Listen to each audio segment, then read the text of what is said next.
Ngayong araw, nagluto ako ng beef broccoli. Pangbaon ko din sa trabaho. Pang 3 araw na ulam na din. Tara, lutuin na natin. Una, nagpainit lang ako ng lutuan.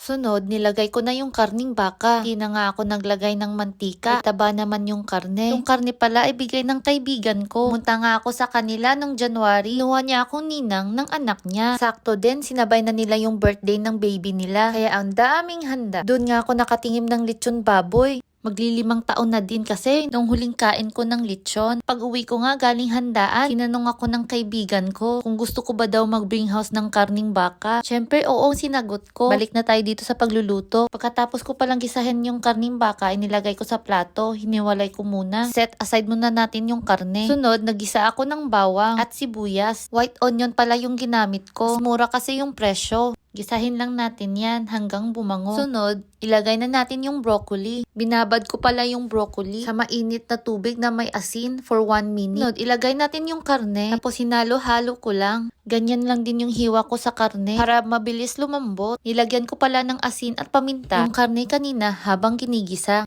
Check natin yung karne kung malambot na. Pag okay na yung lambot ng karne, maglagay na tayo ng sauce. Yung timpla ng sauce, pinaghalo ko lang toyo, oyster sauce, suka, cornstarch, tubig at asukal. Ilagay ko na lang sa baba yung mga sukat nito. After ilagay ang sauce, haluin lang. After malagay natin lahat ng ingredients, mga 10 minutes, luto na yung beef broccoli natin. Alam nyo ba ang beef broccoli na luto originated from a Chinese food? Nabasa ko lang din sa Google. Luto na nga yung beef and broccoli natin. Ilagay ko na nga sa lagayan.